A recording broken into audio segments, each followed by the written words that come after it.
சிவசங்கரா தேவனே, ஸ்ரீ சிவசங்கரா தேவனே.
शिवसम्भूत भुवि संजात नम्बीदवगिम्बु कोडुववनीत ಸಾವಿರ ದೈವದ ಮನಸಂಪ್ರೀತ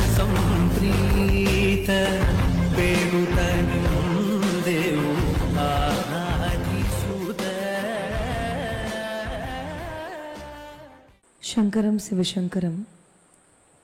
Question from Kalyana Krishnan Ravishankar.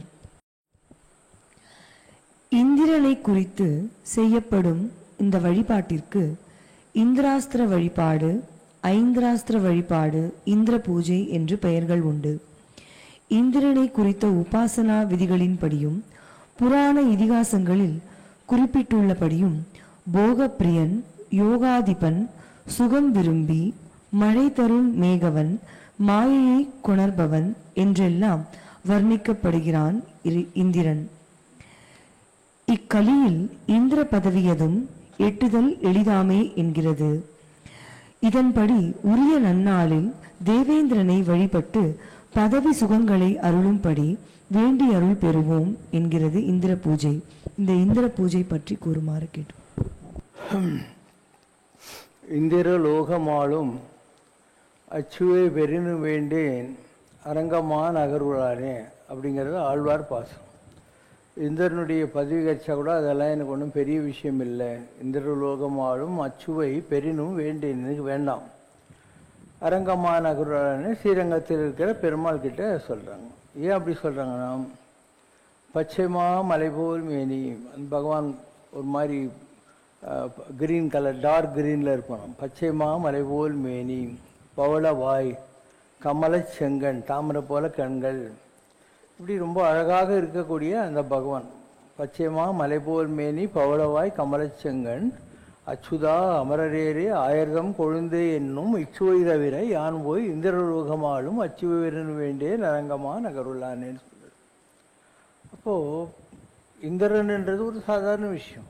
யாராக இருந்தாலும் ஒரு தானமும் தவமும் தாம் செய்வராயின் வானவர் நாடு வழி திறந்துடுமேன்னு நிறைய தானம் பண்ணோம், நிறைய தவம் பண்ணோம். அப்போ உனக்கு ஒரு பதவி கிடைக்கும். 33 கோடி தேவர்களில் ஏதோ ஒரு பதவி கிடைக்கும். பட் அதை நீ என்ஜாய் பண்ணி முடிச்ச உடனே திருப்பியும் பூமிக்கு வரணும், தவம் செய்யணும். அதுக்கப்புறம் தான் உனக்கு மோட்சமெல்லாம் கிடைக்கும். நீங்களாம் இருக்கீங்க, யாரோ ஐஏஎஸ், ஐஆர்எஸ், ஐஎஃப்எஸ் எல்லாம் படிக்கிறாங்க. அவங்களுக்கு ஒரு செக்ரட்டரி, கவர்மெண்ட், ஐஏஎஸ் ஏதோ ஒரு வேலை கிடைக்குது. அதில் லைஃப் லாங் உட்காந்துன்னு இருக்க முடியுமா? அந்த சூப்பர் அனிவேஷன் நாங்கள் ஒரு 55 வயசு 56 வயசு இருக்கும், அது வரைக்கும் அந்த பதவியில் இருக்கலாம். உனக்கு டவாலி, காரு, சல்யூட்டு எல்லாம் அடிப்பாங்க. ஆனால் அது ரிட்டையர் ஆகிட்டு நீ வீட்டுக்கு போனேன்னு எவனும் கண்டுக்கவே மாட்டான். அந்த மாதிரி தான் இந்த தேவர்கள்னு சொல்லக்கூடியது. அதனால் 2 விஷயம் இருக்குது. ஒன்று தேவராஜன். தேவராஜன்னா யார்? தேவர்களுக்கு தலைவனான இந்திரன் அர்த்தம். இன்னொன்று என்ன, தேவாதிராஜன் அப்படின்னா, தேவாதிராஜனை சென்று நாம் சேவித்தால் அப்படின்னு ஆழ்வார்கள் சொல்லுவாங்க. தேவாதிராஜன்ன்றது மகாவிஷ்ணு, எல்லாத்துக்கும் மேலே இருக்கக்கூடிய நிலை. ஆனால் நீங்கள் இந்த தேவர்கள்ங்கிற பதவியை எதிர்பார்த்தீங்கன்னா அது ஒரு பெரிய விஷயம் கிடையாது. அசுரர்கள், தேவர்கள் 2 பேர் இருக்காங்க. ஒரே அப்பா தான் 2 பேருக்கும், 2 மனைவிகள். அதில் அசுரர்களுக்கு ஈக்குவலான பவர் இருக்குது. இன்னும் சொல்லப்போனால் தேவர்களுக்கு விட கொஞ்சம் ஜாஸ்தி அவங்களுக்கு போயிருக்குது. ஏன்னா தேவர்கள்லாம் வந்து சாஃப்ட் பெடலர்ஸ், அசுரர்கள் அப்படி இல்லை. நீ தரிசனம் கொடுக்கலன்னு நான் கழுத்தை வெட்டிக்கிறேன், நெருப்புக்கிட்ட கழுத்துக்கு மேலே கத்தி வச்சுன்னு உட்காரக்கூடியவங்க. அதனால் அசுரர்களுக்கு பலம் ஜாஸ்தி. அவங்க எங்கே மிஸ் ஆகுறாங்கன்னா, ஒரு பதவி கொடுப்பார் கடவுள் அவங்க செய்த தவத்துக்கு. ஒரு பஸ்மாசூரன் அவன் என்ன கேட்குறான் சாமிக்கிட்ட, நான் எதை தொட்டாலையும் எல்லாம் வந்து பஸ்மமாயிடணும் அப்படிங்கிறான். கடவுள் சரி தொலைதுன்னு கொடுத்துட்டாரு. ஏன்னா அவன் தவம் பண்ணிட்டான். கொஞ்சம் இரு நான் டெஸ்ட் பண்ணி பார்த்துக்கிறேன்னு வரம் கொடுத்தவன் தலையிலே கை வைக்கிறதுக்கு போகிறாங்க. அப்போ சிவபெருமான் ஓடுறாரு. ஏன்னா அவன் கை வச்சா இவரே தானே வரம் கொடுத்துக்கிறாரு. அப்போ விஷ்ணு ஒரு மோகினி அவதாரம் எடுத்து வந்து பஸ்மாசுரங்கிட்ட என்ன டான்ஸ் ஆடுன்னு சொல்லி ஒரு டான்ஸ் மூமெண்ட்டில் விஷ்ணு தன் தலைமையில் கை வச்சுக்கிறாரு. இவனும் கை வைக்கிறான். அப்போ பஸ்மம் ஆயிடுறான். ஸோ அவனை காப்பாற்றினாங்களா இல்லையா? அந்த மாதிரி அசுரர்களுக்கு வரம் கொடுத்துட்டு தேவர்கள் எல்லாம் முழிச்ச கதெல்லாம் இருக்குது. நம்ம சம்ரஷ்னால ஒரு பாட்டு இருக்குது, தேவர்களுக்கும் அசுரர்களுக்கும் உள்ள டிஃபரன்ஸ் என்னன்னு சொல்லிட்டு. शङ्करा शिव शङ्करा शिव शङ्कर हर हर ॐ जनार्दना हे जनार्दना जनार्दना हरि ॐ शङ्करा शिव शङ्करा शङ्कर हर हर ॐ கைலாயமலையில் வாசம் செய்வா சங்கர ஹர ஹர ஓம் ஏழுமலையிலே எழுந்தருள் புரிவான் ஜனார்தனா ஹரி ஓம் வில்வ மாலையை விரும்பி அணிவா சங்கர ஹர ஹர ஓம் துளசி தளத்தை சூடி மகிழ்வான் ஜனார்தனா ஹரி ஓம் மலைமகள் மணந்த மகாதேவனி சங்கர ஹர ஹர ஓம் அலைமகள் பெற்ற அன்பு கணவனே ஜனார்தனா ஹரி ஓம் வாமபாகத்தில் தேவியை வைத்தான் சங்கர ஹர ஹர ஓம் வனிதைய இதய கோயிலில் வைத்தான் ஜனார்தனா ஹரி ஓம் காளையில் ஏறி நகர்வலம் வருவான் சங்கர ஹர ஹர ஓம் கருடன் மீது பறந்து திரிவான் ஜனார்தனா ஹரி ஓம் சாம்பலை பூசி சாந்தி அடைவான் சங்கர ஹர ஹர ஓம் சந்தன குங்கும பரிமளம் கொள்வான் ஜனார்தனா ஹரி ஓம் சூலம் மழுவை ஆயுதம் கொண்டான் சங்கர ஹர ஹர ஓம் சங்கு சக்கரம் ஏந்தியிருப்பான் ஜனார்தனா ஹரி ஓம் நெற்றியில் நீற்றால் கோடுகளிடுவான் சங்கர ஹர ஹர ஓம் நீண்ட நாமம் அணிவதில் பிரியன் ஜனார்தனா ஹரி ஓம் ஆணை காவில் நீருள் நிற்பான் சங்கர ஹர ஹர ஓம் அரங்கம் தனிலே உறங்கி கிடப்பான் ஜனார்தனா ஹரி ஓம் கேட்டவரத்தை இது நம்ம சம்ரஷ்ணாவோட சாங். எப்படி வந்து கச்ச பகவான் அப்படின்னு ஆதிசங்கரர் ஒரு கேள்வி கேட்கிறார். அவருடைய கேள்வி பதில் நவரத்ன மணிமாலை பிரஸ்னாகர ரத்னாகரம் என்ற புக்கில் பகவான் யார் இல்லை எது அப்படின்னு கேட்குறாரு. அதுக்கு என்ன சொல்கிறாரு, சங்கர நாராயண ஆத்மயேவ, சங்கரனாகவும் நாராயணனாகவும் இருக்கக்கூடிய ஆத்மாவுக்கு யார் சொந்தக்காரனோ அவன் தான் பகவான் அப்படின்னு சொல்லி. இந்த இந்திர பதவிக்கு வர்றவங்க இல்லையா, அவங்கெல்லாம் உங்களை மாதிரி தான். தானமும் தவமும் தாம் செய்வராயின் வானவன் நாடு வழி திறந்திடுமே. ஐஏஎஸ் ஐஆர்எஸ் எல்லாம் நீங்கள் தானே பட்சிங்க அந்த பதவிக்கு வர்றீங்க. அந்த மாதிரி இந்த உலகத்தில் தானம் தவம் ரெண்டையும் யார் செய்கிறாங்களோ அவங்களுக்கு இந்த மாதிரி தேவர்களாக இருக்கக்கூடிய பதவிகள் கிடைக்குது. ஒரு ஆள் இந்திர பதவி கிடைக்குது. இவன் நம்ம இவ்வளோ பெரிய பதவிக்கு போகிறோம் உருப்படணுங்கிற எண்ணமே இல்லாமல் அங்கே போய் இந்திராணியை என்ஜாய் பண்ணோம், ரம்பா திரோத்தமா ஊர்வசியெல்லாம் என்ஜாய் பண்ணோம் அப்படின்னு ஒரு காம விகாரத்தில் போகிறான். போகிற போது சப்த ரிஷிகள் இப்படி கிராஸ் பண்ணிகிட்டு இருக்காங்க. அவங்கள பார்த்து இவன் சொல்கிறான், நகருங்க நகருங்க அப்படின்னு. சான்ஸ்கிரிட்டில் நகருங்க என்ன சர்ப்ப அப்படின்னு அர்த்தம். சர்ப்பன்றான். அவங்களுக்கு கோவம் வந்துச்சு. எவ்வளோ பெரிய பதவி இந்திர பதவியோ அதில் உருப்படுறதை விட்டுப்பட்டு காம விகாரத்தோடு போயின்னு இருக்கேடா, நீ சர்ப்பன்னு சொன்னதுனால பூமி போய் பாம்பை போடான்ட்டாங்க. ஸோ அவன் பதவியை என்ஜாய் பண்ணுறதுக்கு முன்னாலேயே பாம்பா போய் தொலைஞ்சிட்டான் பூமியில் வந்து. அந்த மாதிரி நிறைய பேர் தவறுகள் செய்கிறார்கள். அது மாதிரி யாராக இருந்தாலும் அந்த குன்றின் அணையாரும் குன்றுவர் குன்றி அணைய சேர். நீ மலையளவுக்கு உயர்ந்திருந்தா கூட குன்றின குந்துமணி அளவுக்கு தப்பு பண்ணால் நீ கீழே வாங்கிதான். இல்லையா? அந்த மாதிரி பதவிக்கு வந்து கூட ஏமாந்து போனவங்கெல்லாம் இருக்காங்க. அதனால் எவ்வளவோ இந்திரர்கள் வந்து இதிலெல்லாம் மாற்றின்னு இருக்காங்க. தேவாரத்தில் கூட ஒரு பாட்டு இருக்கு, எத்தனை இந்திரர்கள் வந்தார்கள் சொல்லுங்க. வேதநாயகன் வேதிய நாயகன், வேதங்களுக்கு தலைவனாக இருக்கிறவன், வேதியர்கள்லாம் சாஸ்திரம் படித்த பிராமணர்களுக்கெல்லாம் தலைவனாக இருக்கக்கூடியவன், மாதின் நாயகன் பார்வதி தேவியுடைய புருஷன் மாதுருபாகன், மாதவர் நாயகன், ஆதி நாயகன் ஆதிரை நாயகன், பூதநாயகன் புண்ணியமூர்த்தியே, 100 கோடி பிரமர்கள் நொந்தினார், 100 கோடி தேவர்கள் உலகத்தில் வந்து போயிருப்பானுங்க. 6 கோடி நாராயணரங்கனே, முதல்ல வந்து போனவங்க பிரம்மாக்கள். அதுக்கப்புறம் 6 கோடி நாராயணர்கள் உலகத்தில் வந்து போயிட்டாங்க. ஏறு கங்கை மணலினில் இந்திரர், ஈரில்லாதவன் ஈசனொருவனே. இப்போ எத்தனையோ இந்திரர்கள் அவங்கெல்லாம் வராங்க. அதில் யாருக்கும் ஈடு இல்லாதவன் சொன்னால் அவன் வந்து ஈசன் தான் அப்படின்னு. அவன் ஈஸ்வரன்னா யாரு? இந்த உலகத்தில் இருக்கிற எல்லாத்துக்கும் மேலே இருக்கக்கூடிய ஒரு தெய்வ வடிவம். நிறைய பேர் சிவனையும் சங்கரனையும் போட்டு குழப்பிக்கிறாங்க. அப்படி இல்லை.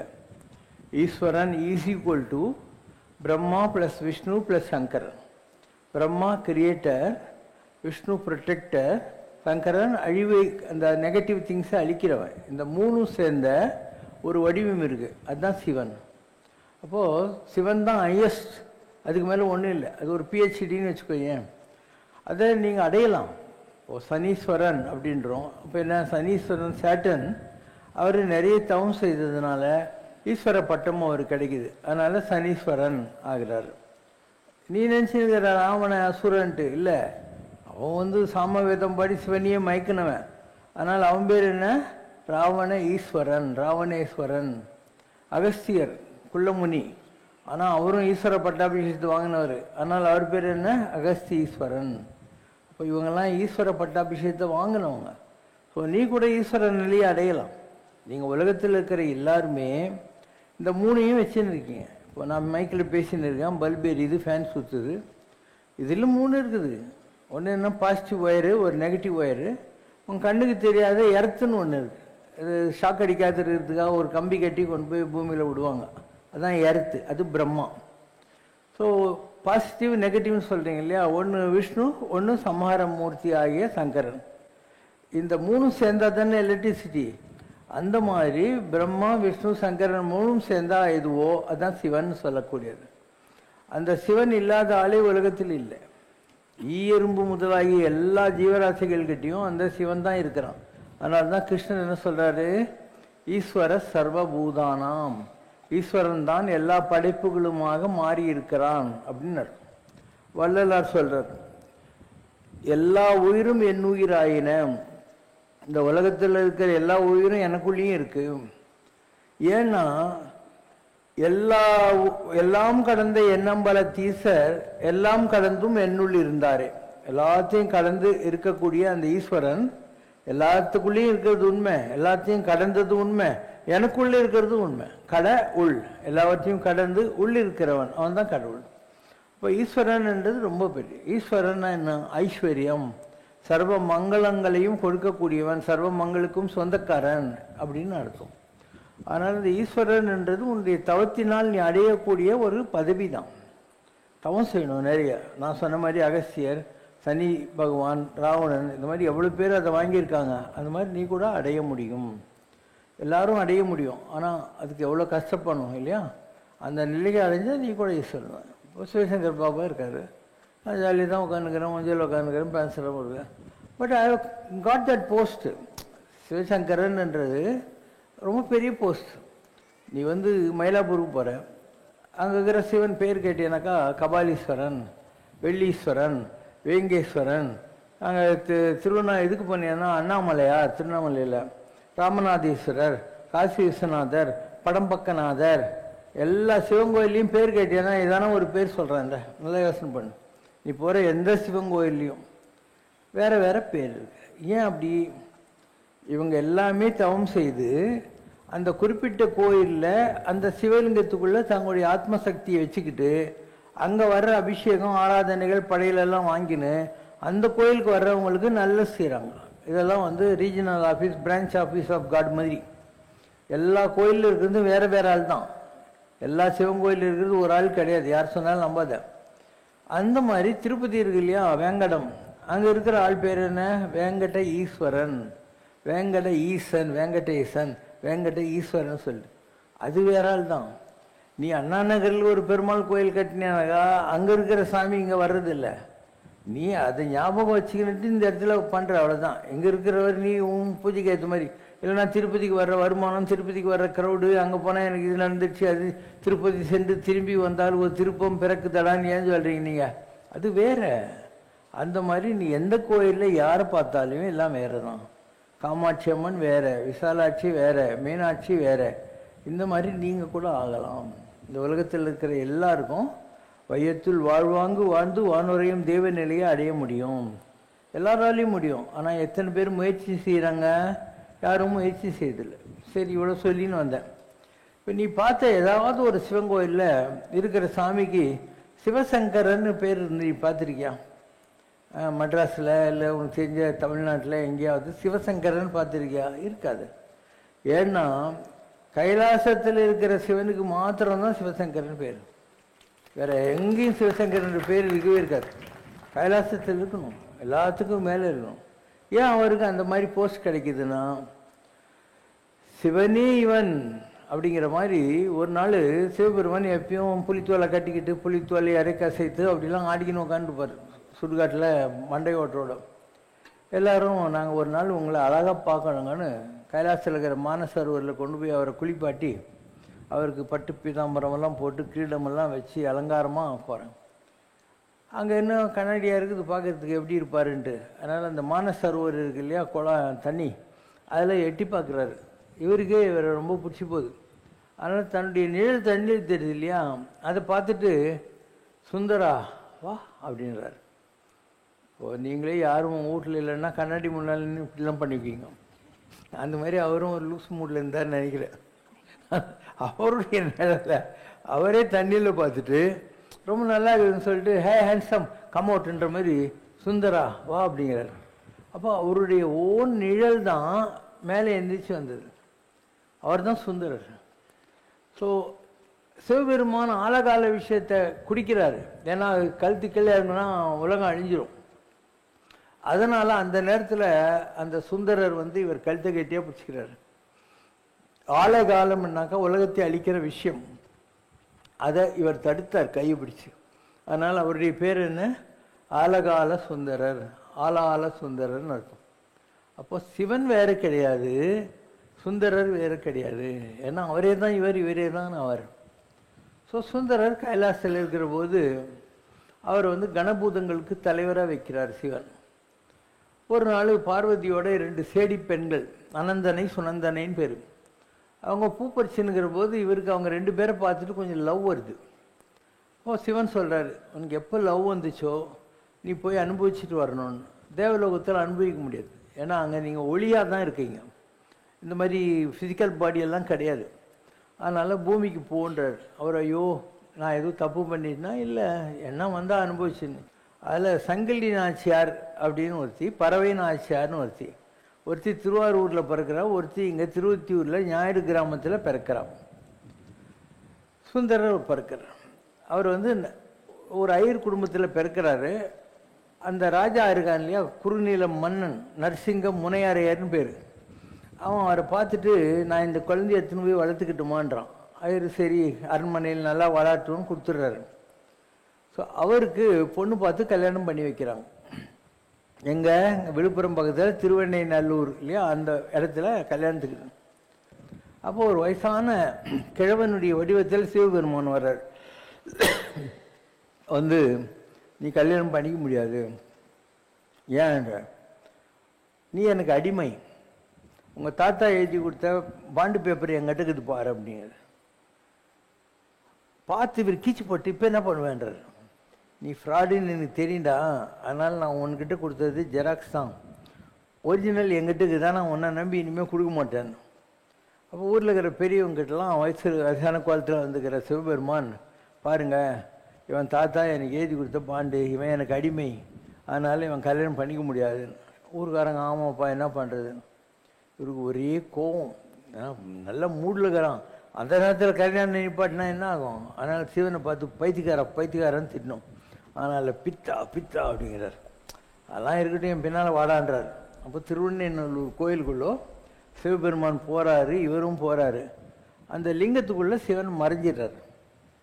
மறைஞ்சிட்டு உள்ளிருந்து குரல் கேட்குது, பித்தா என்று எம்மை சொற்றமிழால் பாடுக அப்படிங்கிறார். பாடுக. பித்தா பிறை சூடி பெருமானே அருளாளா, எத்தால் மறவாதே நினைக்கின்றேன் மனத்துன்னை, வைத்தாய் பெண்ணை தென்பால் வெண்ணை நல்லூரருள் துறையுள், அத்தா உனக்காளாயினி அல்லேன் எனலாமே. சிவனே அடியெடுத்து கொடுத்து இவர் பாடினது. ஆளால சுந்தரராக இருந்தவர் பாடிய பாடல் திருவண்ணைநல்லூரில் நடக்குது. அதுக்கப்புறம் இவர் சிவனுக்கு பக்தராகிறாரு. இவர் ஊராக போயினே இருக்காரு. திருவாரூரில் ஒரு கல்யாணம் கட்டிக்கிறாரு. திருவொற்றியூருக்கு வர்றார். திருவொற்றியூரில் இருக்கிற அந்த சிவலிங்கம் ரொம்ப பவர்ஃபுல். வருஷத்துக்கு ஒரு நாள் தான் அதை எடுப்பாங்க. அது பொட்டிக்குள்ளே தான் இருக்கும். வருஷத்துக்கு ஒரு நாள் எடுப்பாங்க. அவருக்கு படம்பக்கநாதர்னு பேர். ஸோ அந்த இடத்துக்கு வர்றாரு. அங்கே அந்த பொம்பளையை பார்க்குறாரு. யார்? பறவைன்னு ஒரு கிராமம் இருக்குது இந்த திருவொற்றியூர் எண்ணூர்கிட்ட. அந்த ஊரில் அந்த பொம்பளை பிறந்திருக்கா. அந்த ரெண்டாவது சேடி பொண்ணு, அவகிட்ட லவ் வருது. அப்போது இவர் கல்யாணம் பண்ணிக்கிற மூடுக்கு வர்றபோது அவள் சொல்கிறா, உனக்கு ஒரு பொண்டாட்டி திருவொற்றியூரில் இதில் திருவாரூரில் யாருக்குன்னு வைக்கிறா, நீ நம்போன்னு விட்டு ஓடி போடுவேன், அதனால் திருவொற்றியூர் எல்லையை தாண்ட மாட்டேன்னு எனக்கு சத்தியம் பண்ணி கொடு அப்படிங்கிறான். இவர் என்ன பண்ணுறது, சரி பண்ணுறேன் அப்படின்ட்டு, நான் மூலஸ்தானத்தில் பண்ண மாட்டேன், ஏன்னா சாமி அங்கே இருக்காரு, எனக்கு கொஞ்சம் வெக்கமாக இருக்கும், அதனால் நான் அங்கே இருக்கிற மரத்தடியில் பண்ணி கொடுக்கட்டுமான்ட்டு. சரின்னுறான். இதுக்கு நடுவில் சாமி போய் அவகிட்ட சொல்லிடுறாரு, அவன் ப்ராடு, அவனை நம்பாத, அவன் மரத்தடியில்னு சொல்லுவான், நீ வேணவே வேணாம், மூலஸ்தானத்தில் தான் சத்தியம் பண்ணுன்னு சொல்லுன்னு. இவன் மாட்டிக்கிறார். அப்போ நான் திருவொற்றியூர் எல்லை தாண்ட மாட்டேன்னு சத்தியம் பண்ணி கொடுக்குறாரா. கொஞ்ச நாள் ஆனோடனே இவருக்கு திருவாரூர் ஞாபகம் வந்தது. அங்கேருந்து கிளம்பி போகிறாரா, கண்ணு ரெண்டும் போயிடுது இவருக்கு. அந்த காலத்தில் தான் 3 ரோடு கிண்டி ஜிஎஸ்டி ரோடு எல்லாம் இருந்துச்சு. அந்த ரோடு நியூ ஆவடி ரோடு இருக்குது இல்லையா, இப்போ திருவள்ளூரெல்லாம் போகுது, அந்த ரோட்டில் வயல்வெளியில் தட்டு மாதிரி கண்ணு இல்லாத போய் நிற்கிறாரு. அங்கே மாசிலாமணி பூசர்னு சொல்லிட்டு ஒரு கோயில் இருக்குது. அந்த கோயிலில் போய் வெளியே நின்றுட்டு இவர் ரொம்ப கோபத்தில் இருக்கிறார்ல, அதனால் அங்கே இருக்கக்கூடிய நியூ இது இருக்கு இல்லையா, டியூப் ப்ராடக்ட்ஸ் ஆஃப் இந்தியாவில் அங்கே அந்த இடத்துல இருக்குது அந்த கோயில், பழமையான கோயில், திருமலை வாயில். அங்கே போயிட்டு இவர் கடுப்பு, நீர் ஒளிரா அப்படின்றார். நீ இருக்கியாயா அப்படின்னு அர்த்தம். உள்ளேருந்து குரல் கேட்குது, யா மூலோ நீ வீர் போவீர் அப்படிங்கிற. நான் ஆயிருக்கேன், நீ போடா அப்படின்னு. இப்படி இன்னும் கடுப்பு. இங்கேருந்து கஷ்டப்பட்டு காஞ்சிபுரத்துக்கு போகிறாரு. காஞ்சிபுரத்துக்கு போய் ஏகாம்பரேஸ்வரர் அவர்கிட்ட போகிறாரு. போயிட்டு, இந்த மாதிரி நீ 3 கண்ணை வச்சுன்னுக்கிறியப்பா, என் ஒய்ஃப் எனக்கு கண்ணு இல்லாத கபோதின்னு திட்டுறாள அப்படின்னெல்லாம் அவர் பாட்டு பாடுறாரு. அப்போ அவருக்கு ஒரு கண்ணு கிடைக்குது. யாம் பாடி கம்பன் எம்மானை பாடி கண் பெற்றவாறே. ஆலம் தானுகந்து அமுது செய்தானே, ஆதியை அமரர் தொழுது ஏத்தும், சீலம் தான் பெரிதும் உடையானை, சிந்திப்பாரவர் சிந்தையுளானை. பாடி அவருக்கு ஒரு கண்ணு கிடைக்குது. அங்கேருந்து நேராக திருவாரூருக்கு போகிறாரு. அங்கே அடுத்த கண்ணும் கிடச்சிது. ஒய்ஃப் கிட்ட போகிறாரு. அந்த அம்மா கதவு டப்புக்குன்னு சாத்திக்குது. அப்போ சிவபெருமான்கிட்ட இவர் போகிறார், கொஞ்சம் அவளுக்கு புத்தி சொல்லி என்னை சேர்த்துக்க சொல்லுன்னு. அவரம்மா, நீ கைலாசத்தில் இருந்த, இந்த மாதிரி 2 பேரை அவன் கட்டிக்கணும்னு தலையில் இருந்துச்சு, அதனால தான் இந்த மாதிரி ஆச்சு, நீ அவனை உள்ள ஒரு வீட்டுக்குள்ளோன்றார். ஸோ அங்கே இருக்கார் கொஞ்ச நாள். இது சுந்தருடைய வாழ்க்கையில் நடந்தது. அதுக்கப்புறம் சிவன் அவருடைய வாழ்க்கையில் அவருக்கு பசின்னு சொன்னாக்கா போய் சாப்பாடு கொண்டாந்து கொடுக்குறாரு. எனக்கு துட்டு இல்லைன்னு சொன்னாக்கா மணிமுத்தாரில் இருந்து ஒரு தங்க செங்கல் எடுத்து அதை இவர் கொடுக்குறாரு. இவர் சொல்கிறார், திருடனுங்கெல்லாம் எடுத்துன்னு போடுவாங்க, அதனால் நான் இங்கே மணிமுத்தாரில் போட்டுருவேன், எனக்கு கமலாலை தெப்ப கொடுத்த திருவாரூரில் கொடுத்துடணுன்னு சாம்பிள் எடுத்து வச்சுக்கிறார், டெய்லர் கடையில் வைக்கிற மாதிரி. ஸோ அங்கே போன உடனே தங்க செங்கல் கொடுக்குறாரு. இந்த மாதிரி இவர் என்ன கேட்டால் கொடுக்குறாரு. அதனால் அவருக்கும் இவருக்கு இருந்த ரிலேஷன்ஷிப் என்ன, விண்ணூரும் மண்ணூரும் துதித்தாலும் உதவா ஒரு தோழன். எங்கே தேடினாலும் இந்த மாதிரி ஒரு ஃப்ரெண்ட்ஷிப் கிடையாது. கைலை ஆரூர தோழமை, கைலாசத்தில் இருக்கிற அவருக்கும் திருவாரூரில் இருக்கக்கூடிய சுந்தரருக்கும் உள்ள தோழமை அப்படின்னு அர்த்தம். அவருக்கு நிறைய வந்த வேலை ஆயிடுச்சு, எல்லாம் முண்டி போச்சு. கடவுள் என்ன பண்ணுறாரு, ஒரு வெள்ளை யானை அனுப்பிச்சு, அப்பா இது மேலே ஏறி நீ வந்துரு கைலாசத்துக்கு, நீ வந்த வேலை ஆயிடுச்சு கூப்பிட்றாரு. அவருக்கு ஒரு ஃப்ரெண்டு இருந்தார், அவர் பேர் சுந்தரமூர்த்தி. நான் இது சேரமான் பெருமாள் நாயனார். அவர் ஐயோ என்னை விட்டு போறியா வான்றார். நீ உன் குதிரை மேலே பஞ்சாட்சர மந்திரம் சொல்லி வான்றார். அவர் பஞ்சாட்சரம் சொல்லிட்டு குதிரை ஓடுது, யானை ஓடுது. கீழே ஔவையார் இருக்குது இல்லையா, அவங்க பிள்ளையாரை பூஜை பண்ணிட்டு மேலே பாட்டு, பிள்ளையாரே அவங்கெல்லாம் போகிறாங்கன்றார். பூஜை பண்ண பாட்டின்றார். இந்த மாதிரி பூஜை பண்ண உடனே தும்பிக்கையில் தூக்கி அடிக்கிறார். அவங்க 2 பேருக்கு முன்னால் ஔவையார் போய் அங்கே நிற்கிறா, கைலாசத்தில் நிற்கிறா. இந்த மாதிரி கடவுள் ஒவ்வொரு பக்தனுடைய வாழ்க்கையிலும் ஒவ்வொரு விதமாக விளையாடுறாரு. அவங்களுக்கு பழைய ஜென்மத்தினுடைய தொடர்புகளும் வாசனைகளும் இருந்தால் இந்த உலகத்தில் அவங்களுக்கு கடவுளுடைய தரிசனங்களும் அனுபவங்களும் கிடைக்கும். எமை தடுத்து அடிமை கொண்டு ஒரு குறிப்பிட்ட நேரம் வரும்போது உன்னை கடவுள் தடுத்தாட்கொள்வார். பாரமாய பழவினை அறுத்து, உன் பழைய கர்மா ஏதாவது இருக்கு இல்லையா, அதை மாற்றி அதுக்கப்புறம் உனக்கு லைஃப்பில் வேறு வேலையே இருக்காது. தன்னை நினைந்துருக்க தருகின்றாய். அந்த மாதிரி அதுக்கப்புறம் கடவுளை தவிர அவங்க மைண்டில் வேறு வேலையே இருக்காது. கடவுளுக்கு வேலை செய்வாங்க, வந்த வேலை ஆயிடுச்சுனாக்கா போயினே இருப்பாங்க. ஸோ நம்ம சம்ரஷ்னால ஒரு பாட்டு இருக்குது, வந்த வேலை விட்டு விட்டு சொந்த வேலை செய்ய. எல்லாத்துக்கும் நான் பாட்டு வச்சுக்கிறேன். வந்த வேலை விட்டு விட்டு சொந்த வேலை பார்க்கிறேன், தந்த ஞானம் போதவில்லையா சங்கரா, தந்த ஞானம் போதவில்லையா. அந்த வேளை அமிர்த வேளை அருளை கோட்டை விட்டு விட்டு சந்தமற்ற கவிதை போல எந்த வாழ்வையாக்கிக்கிட்டு, வந்த வேலை விட்டு விட்டு சொந்த வேலை பார்க்கிறேன், தந்த ஞானம் போதவில்லையா. ஓகே, இது சம்ரஷ்ண பாட்டு. ஸோ லாஸ்ட்டில் அவர் போய் கைலாசத்தில் சிவன் கூட சேர்ந்துடுறார். உலகத்தில் 4 ஸ்டேஜ் இருக்கு. ஒன்று சாலோகம். சாலோகம்னா ஒரு குறிப்பிட்ட உலகத்தில் அங்கே ஹெட் ஆஃப் த டிபார்ட்மெண்ட் கூட ஒன்றா இருக்கிறது, அந்த உலகத்தில் ஒன்றா இருக்கிறது சாலோகம். அடுத்தது என்ன, நல்ல பெர்ஃபார்மன்ஸ் பண்ணாக்கா அவங்கள கிட்ட கூப்பிட்டு இந்த வேலை செஞ்சுட்டு வா, அந்த வேலை செஞ்சுட்டு வான்னு சொல்லுவாங்கல்ல. அப்போ you get in to close proximity, சமீபமாக மாறிவிடுகிறாய் நீ. ஆனால் பெர்ஃபார்ம் பண்ணும். அப்போ உன்னை கூப்பிட்டு இந்த வேலை செய்ய அந்த வேலை செய்யணும், அது சமீபம், சாமீபம். அதுக்கடுத்து சாரூபம், தன்னுடைய ரூபமாகவே. அதுக்கப்புறம் சாயுஜ்யம், சாலோக சாமீப சாரூப சாயுஜ்யம். இப்போ சுந்தரமூர்த்தி நாயனார் மேலே போயிடுறாரு. அது என்ன, பூமிக்கு வராரு, வேலையெல்லாம் முடிஞ்சது, திருப்பியும் சாமிக்கிட்ட போயிடுறாரு. அப்புறம் அடுத்த வேக்கன்சி வர்ற போது அவரை உலகத்தில் வேற எங்கேயாவது அனுப்புவோம். இப்படி தான் இந்த ஒரு ஹையஸ்ட் லெவலுக்கு போன அவதாரங்கள் நீ சொல்லிக்கலாம். மேலே இருந்து கீழே இறங்கி மேலே போகிறவனுங்கன்னு வச்சுக்கலாம். நான் 1984 திருவண்ணாமலைக்கு போனேன். அப்போ விசிறிசாமியார் இருக்கார் இல்லையா, யோகி ராம் சரத்குமார் சாமி, அவரை பார்க்க போகிறேன். பார்க்க போகிற போது அவர் சொல்கிறார், Sivasankara you know the story of Sundaramurthy Nayanar அப்படின்னா. தெரியும், இந்த அழிவு மகான்கள் ஏதோ கேள்வி கேட்குறாங்கன்னா நம்ம அது அதிக பிரசங்கித்தானம் பண்ணக்கூடாது. அவரே ஆரம்பத்திலேருந்து சுந்தரர் கதையை சொல்லிவிட்டு, யூனோ யுவர் சுந்தரமூர்த்தி நாயனார், காடு அவரை தடுத்தாற் கொண்டார், அந்த மாதிரி உன்னை இந்த பிறவியில் கடவுள் தடுத்தாற் கொள்ள வேண்டிய நேரம் இதுதான், நவ் த மூமெண்ட் அப்படிங்கிற வார்த்தையை அவர் சொல்கிறார். அப்போ சிவசங்கர் பாபா தான் சுந்தரமூர்த்தி நாயனாராக இருந்தார். அங்கே போயிட்டேன், திரும்பி இந்த பிறவியில் நமக்கு வேறு வேலை இருக்குது, அதுக்காக வந்திருக்கோம். இதுதான் ஆன்மீகம் என்பது. சாலோக சாமீப சாரூப சாயுஜ்யம். அடுத்த வேகன்சி வந்தால் வந்துக்கினே தான் இருப்பீங்க. அப்போ எனக்கு கைலாசம் தெரிஞ்ச இடம் தானே, நான் வந்ததே அங்கேருந்து தான் வந்துக்கிறேன். ஆனால் இந்த பிறவியில் நான் ஒரு 11 டைம் வந்து கைலாச தரிசனம் பண்ணியிருக்கேன். எல்லாராலையும் போயிட முடியுமா கைலாசத்துக்கு?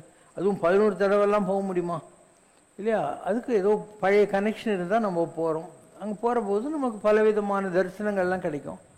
இந்த பிறவியில் ஏதோ ஒரு புண்ணியத்தில் நான் சிவனையும் பார்வதியும் கூட கைலாசத்தில் பார்த்துட்டேன்.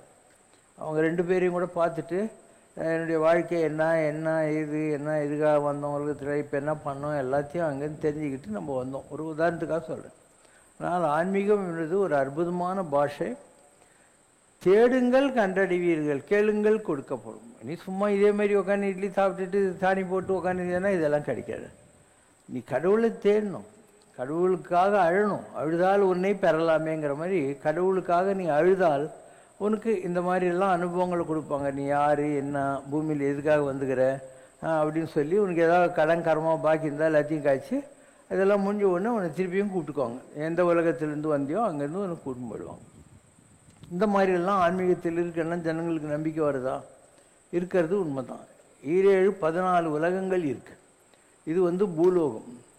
இந்த பூலோகத்துக்கு மேலே இருக்கிறதுக்கு பேர் பித்ருலோகம். நம்ம உங்கள் இறந்து பெரியவங்க, தாத்தா, பாட்டி, அண்ணன், தம்பி, தங்கச்சி எல்லோரும் அங்கே தான் போகிறாங்க. அங்கே போயிட்டு திருப்பியும் பூமிக்கு வந்துடுறாங்க. புனரபி ஜனனம் புனரபி வரணும். 7 கடல் கோடி மணலிலும் கோடி பிறவி இழி பிறப்பு. ஸோ வந்துக்கினே போயினே இருப்பீங்க. அப்போ எந்த எண்ணமும் இல்லாத ஒரு பிளாங்க் மைண்டுக்கு நீ போகணும். அதுக்கு நிர்வாணம்னு பேர், வாசா மகோச்சரம். உனக்கு நீ எந்த ஆசையும் இருக்கக்கூடாது. ஆசானுகலம் துகளாயினபின் பேசா அனுபூதி பிறந்ததுவே வீடும் வேண்டா விருப்பிலராயினார்னார். மோட்சம் கூட வேணான்னு சொல்கிற ஒரு நிலையை அடையிறது பாசிபிள் தான். அது ஆயிட்டியானா நீ சித்தர்கள் உலகத்துக்கு போகலாம்.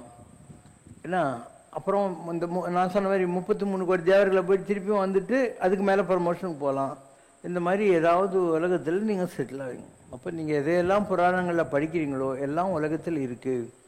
நீங்களாம் பாதாள லோகம்னு பார்த்துருப்பீங்க. பாதாள லோகம் என்னன்னா இன்றைக்கி இருக்கிற அமெரிக்கா தான் பாதாள லோகம். ஸோ பூமியை நீ குறைஞ்சிக்கினே போனேன்னா அமெரிக்காவில் தான் வந்து முடியும். ஏன்னா பூமி இப்படி தான் இருக்கும்.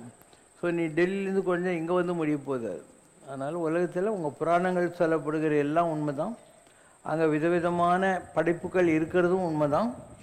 அண்டு நீ நிறைய தானம் நிறைய தவம் பண்ணால் இந்த உலகத்துக்கு திரும்பி வர மாட்டேன். இந்த வேர்ல்ட் ஆஃப் ஹெர்மிட்ஸ்ன்னு பேர். வேர்ல்ட் ஆஃப் ஹெர்மிட்ஸ் என்னென்னா சித்தர்கள் உலகம் அப்படின்னு அர்த்தம். இப்போ சிவசங்கர் பாபா எங்கேருந்து வந்திருக்கிறாரு? சித்தர்கள் உலகத்திலேருந்து வந்திருக்கார். சித்தர்களுக்கு ஒரு லீடர் இருப்பார். அவர் பேர் சித்தநாதன். பழனிக்கு போனேன்னா முருகர் இது விபூதி விற்கிறான்ல, அதுக்கு சித்தநாதன் விபூதின்னு பேர். ஸோ முருகர் சித்தநாதன். அவர்கிட்டருந்து போகிற பட்னி வாங்கின்னு உட்காந்துருக்கிற ஐயப்ப சாமி இருக்கார் இல்லையா? பழனி முருகன் மேற்க பார்ப்பார், இவர் பழனி முருகனை பார்ப்பார். 2 பேர் 2 மலை மேலே உட்காந்துக்கிறாங்க. அப்போ அந்த ஐயப்ப சாமி இருக்கார் இல்லையா, அவரும் சித்தநாதன். 18 படியில் 18 சித்தர்களை உட்கார வச்சு 18ஆம் படிக்கு மேலே அவர் உட்காந்துன்னு இருக்கார். அவர் யார்? குரு பகவான். குருவோடைய வாகனம் என்ன? குதிரை. அதனால் ஐயப்ப சாமிக்கு நேரில் பார்த்தீங்கன்னா கொடிமரத்தில் குதிரை தான் அங்கே இருக்கும். ஸோ நீங்கள் 18 மலை ஒழுங்காக இருந்துட்டு போயிட்டு வந்தீங்கன்னா உங்களுக்கு மோட்சம் கிடைக்கும். ஏன்னா இது கலியுகம். லட்சமான டைமெல்லாம் போக முடியாது உங்களால். அதனால் 18 தடவை நீ 48 நாள் விரதம் இருந்து சபரிமலையில் போய் அவங்க இன்வென்ட்ரி எடுத்துக்குவாங்க. 18 மலை போயிட்டு வந்தால் உனக்கு மோட்சம் கிடைச்சிடும். அதனால் சமரட்சணா இது சபரிமலை ஐப்பந்து ஒரு பாட்டு இருக்குது, சாமியை கண்டால் மோட்சம் கிட்டும். ഭഗവാന്റെ നാമം ജപിച്ചാൽ കിട്ടുന്നത് മോക്ഷമല്ലോ. അയ്യപ്പൻ തിരുനടയിൽ ഞാൻ ഇന്നിന്നും യാചകനല്ലോ. മണിമാല മുദ്ര ധരിച്ചു മണികണ്ഠൻ നാമം ജപിച്ചു. ഇരുമൂടി കെട്ടും ചുമന്നു പോരുന്നു ഭഗവാനേ. പള്ളി കെട്ടും ചുമന്ന് 18ആം പടി കടന്ന് ഭഗവാന്റെ സന്നദ്ധിയിൽ ഞാൻ യാചകനായി നിൽക്കുന്നല്ലോ. സന്നിധാനത്തിൽ ജ്വലിക്കും ശാന്തസ്വരൂപാനിന്റെ പാദാരവിന്ദം കണ്ടാൽ ലോകം മറക്കുമല്ലോ. இப்போ இந்த கலியுகத்தில் உங்களுக்கு எல்லாருக்கும் படி அழக போகிற சாமி யார்? ஐயப்ப சாமி. எல்லாரும் வந்து பெனாத்தின்னு இருக்காங்க. கல்கி அவதாரம், குதிரை மேலே வரும், கத்தி எடுத்துன்னு வரும். வேறு யாரும் இல்லை, ஐயப்ப சாமி தான். அவர் தான் குதிரை மேலே வருவார். அவருடைய ஆயுதம் கத்தி. இதுவே தெரியாமல் ஜனங்க இனி யாரோ வரப்போகிறாங்க, அவர் எங்கேயோ சம்பாலா கிராமத்தில் பிறக்க போகிறாரு, என்னென்னவோ கதை சொல்லின்னு உட்காந்துக்கிறாங்க. உனக்கு சந்தேகமே தேவையில்லை, ஐயப்ப சாமி தான் கல்கி. கல்கின்றது பேர் கிடையாது. இந்தியில் சான்ஸ்கிரிட்டில் கல் அப்படின்னா நாளைன்னு அர்த்தம், கீன்னா வரக்கூடியன்னு அர்த்தம். கல்கின்னா நாளை வரக்கூடியன்னு அர்த்தம். தாயம் போட்டு ஏணியில் ஏறலாம், பாம்பு வாயில இறங்கலாம். அந்த மாதிரி இந்த பரமபத விளையாட்டில் யார் அந்த போஸ்ட்டுக்கு வரப்போகிறாங்கன்னு தெரியாத ஒரு காலம் இருந்தது. மச்ச குரும வராக நரசிம்மடி வந்த காலத்தில். அதனால் கல்கி அப்படின்னாங்க. கல்கின்னா நாளை வரக்கூடியன்னா is equal to x is equal to y அந்த மாதிரி அது. ஸோ அவர் தான் இந்த கலியுக தெய்வம். அதனால் நீங்கள் பார்த்தீங்கன்னாக்கா ஒரு 48 நாள் ரொம்ப ஈஸி. 48 நாள் ஒழுங்காக இருந்துட்டு 18 மலை ஏறிட்டு வந்தால் அவனுக்கு மோட்சம் கொடுத்துருன்னு அவர் ப்ராமிஸ் பண்ணியிருக்காரு. எப்படி அவரால் அது முடியுதுன்னா, அவர் வந்து 2 சேர்ந்தது, சங்கர நாராயண சுரூபமாய் அவர் இருக்கார். அதனால் சிவன்கிட்டிருந்து உங்களுக்கு மோட்சம் கொடுக்குற சக்தியை அவர் வாங்கி வச்சுருக்காரு. நாராயணங்கிட்டிருந்து இந்த உலகத்தில் உங்களை வசதியாக பார்த்துக்கிறதுக்குள்ள டிபார்ட்மெண்ட்டையும் வாங்கி வச்சுருக்காரு. அவர் 2 ஸ்வரூபம். அதனால் பொருள் நாராயணங்கிட்ட வாங்கி கொடுக்குறாரு, அருள் சிவங்கிட்ட வாங்கி கொடுக்குறாரு. அதனால் அந்த போஸ்ட்டில் அவர் உக்காந்துட்டு ஜம்முன்னு இருக்கார். அதனால் நீ அங்கே போயிட்டு வந்தாவே போகிறோம், எல்லாம் நடக்கும். ஆனால் ஒழுங்காக போயிட்டு வரணும். நிறைய பேர் இந்த 48 நாள் கூட ஒழுங்காக இருக்கிறதில்ல. அதாவது நேராக போயிட்டு பம்பையில் மாலை போட்டுக்கணும்னு இருக்கான், இல்லை ஏதோ டூரிஸ்டில் போயிட்டு வந்த மாதிரி எந்த விரதமும் இல்லாமல் டெய்லி ஜம்முன்னு ஷேவிங் எல்லாம் பண்ணிட்டு குடும்பம் நடத்திக்கிட்டு சபரிமலைக்கு போயிட்டு வந்தேன்னு டூரிஸ்ட் பஸ்ஸில் ஏறி 9 கோயில் சுற்றிட்டு 10வது கோயிலாக ஐப்பன்னு போயிட்டு வர்றது. அப்படியெல்லாம் போனால் கிடைக்காது. You have to prove. Thailand புத்திசம்னு ஒன்று. தாய்லாண்டில் அவங்க என்ன பண்ணுவாங்க, அப்பா இல்லை யாராவது வீட்டில் இறந்து போனாலோ இல்லை அவங்களுக்கு எப்போ தோணுதோ அப்போது மொட்டை போட்டு ஒரு சன்னியாசி பேரை வச்சுக்கிட்டு அங்கே இருக்கிற புத்திஸ்ட் மொனாஸ்ட்ரியில் போய் பிச்சை எடுத்து சாப்பிட்டு அப்படி இருப்பாங்க. அதுக்கப்புறம் திருப்பியும் பூமிக்கு வந்து வியாபாரம் படிப்பு வேலை எல்லாம் செஞ்சுக்கிட்டே இருப்பாங்க. ஸோ அவங்க ட்ரெயின் பண்ணுறாங்க. அதாவது உனக்கு பக்குவம் வர்ற வரைக்கும் நீ வந்து எதுலேயும் மாட்டிக்காத, அப்பப்போ டேஸ்ட் பண்ணி பாருன்ற மாதிரி ட்ரை பண்ணும். The same thing was with Ramakrishna மட். ராமகிருஷ்ணா மட்டில் பிரம்மச்சாரின்னு ஒரு வெள்ளை வேஷ்டி ஷர்ட்டு போட்டு கொடுத்துருவாங்க. உனக்கு ஏதோ உனக்கு தெரிஞ்ச வேலை பார்த்துக்க சொல்லுவாங்க. நீ அங்கே பிரம்மச்சாரியாக எவ்வளோ வருஷம் வேணாங்களாம். எப்போ உனக்கு என்னால் இந்த வைராக்கியம் வந்துடுச்சு, நான் இனிமேல் தப்புகள்லாம் பண்ண மாட்டேன், எந்த எண்ணமும் எனக்கு வராது அப்படின்னு தோணுதோ அப்போது உனக்கு மொட்டை போட்டு சோமானந்தா ததானந்தா ஏதோ ஒரு பேர் வச்சுட்டு உன்னை சன்னியாசியாக மாற்றுவாங்க. அதனால் நீ இதெல்லாம் விட்டு பேசாமல் ஒழுங்காக சாமி கும்பிடு, உனக்கு என்ன தெரியுதோ அந்த பூஜையை ஒழுங்காக பண்ணு. கோயிலுக்கு போ, குளத்துக்கு போ, நல்ல புண்ணிய நதிகளெல்லாம் போய் குளி, ஏதாவது பாட்டுக்கிட்டு தெரிஞ்சால் பாடு, இல்லை பூஜை கேளு. ஏன் என்றைக்கு உனக்கு ஆட்டோமேட்டிக்காக குடும்பத்தில் இரு, தப்பே இல்லை, குழந்தை குட்டிங்களை பார்த்துக்கோ, தப்பே இல்லை, நார்மலாக இருந்துவா. கள்ளம் ஒரு கண்ணிலே கருணை மறு கண்ணிலே வெள்ளமென பெருகும் அன்பு விழிரண்டிலே. கள்ளம் ஒரு கண்ணிலே கருணை மறு கண்ணிலே வெள்ளமென பெருகும் அன்பு விழிரண்டிலே. உள்ளங்கள் அமைதி கொள்ளும் இவன் எதிரிலே அதன் ஊனங்கள் கரையும் இவன் தருமருளிலே. ஊனங்கள் கரையும் இவன் தருமருளிலே. கள்ளம் ஒரு கண்ணிலே கருணை மறு கண்ணிலே வெள்ளமென பெருகும் அன்பு விழிரண்டிலே. கண்ணனிதோ கோயில் கொண்டான் மண்ணடியிலே நம் கலி தீராட் கொண்டான் பொன்னடியிலே. வெளியென முளைத்தெழுந்தான் விண்ணடியிலே நம் வினையாவும் போக்கிடுவான் தன்னடியிலே. வினையாவும் போக்கிடுவான் தன்னடியிலே.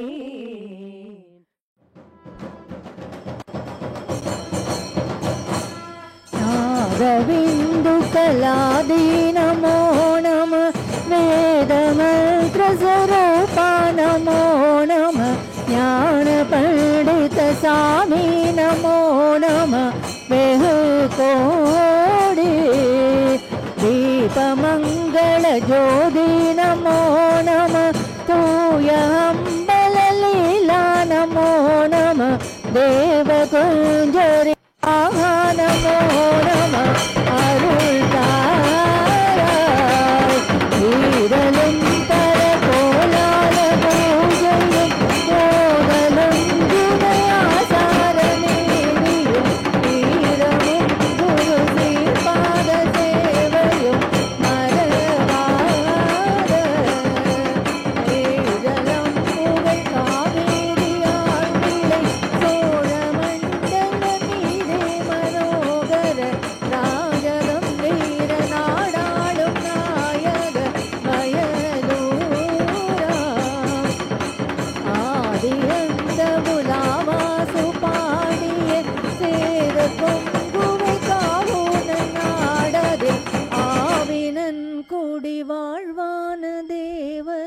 जय शिव शंकर रे स्वामी जगत परिपालकरे आदि शंकर अवतारा अनाथ रक्षकरे ओम जय शिव शंकर रे அன்னையும் தந்தையும் நீவென்றறிந்தும் அன்பில் நனைகின்றோம் சுவாமி அன்பில் நனைகின்றோம் ஆசானும் இறையாகிய தேவா நின்னடி பணிகின்றோம் ஓம் ஜெய் சிவசங்கரரே கைலையை பன்முறை வலம் வந்தாய் ஓ கருணாகர கீர்த்தி சுவாமி கருணாகர கீர்த்தி மயிலையில் நின்று வரம் தருகின்றாய் மங்களகர மூர்த்தி ஓம் ஜெய் சிவசங்கரரே ஆனந்த சாகரம் தனிலம்மையாழ்த்தும் அற்புத அருள் ஜோதி சுவாமி அற்புத அருள் ஜோதி ஆரத்தி செய்து பாடி மகிழ்ந்தோம் அருள்வாய் பரஞ்சோதி ஓம் ஜெய் சிவசங்கரரே நாராயண நாராயண ஓம் சத்யநாராயண நாராயண நாராயண ஓம் நாராயண நாராயண ஓம் சத்யநாராயண நாராயண ஓம் சத்யநாராயண நாராயண ஓம் ஓம் ஜெய் சிவசங்கரரே குறை ஒன்றுமில்லை மறைமூர்த்தி கண்ணா குறை ஒன்றும் இல்லை கண்ணா குறை ஒன்றுமில்லை கோவிந்தா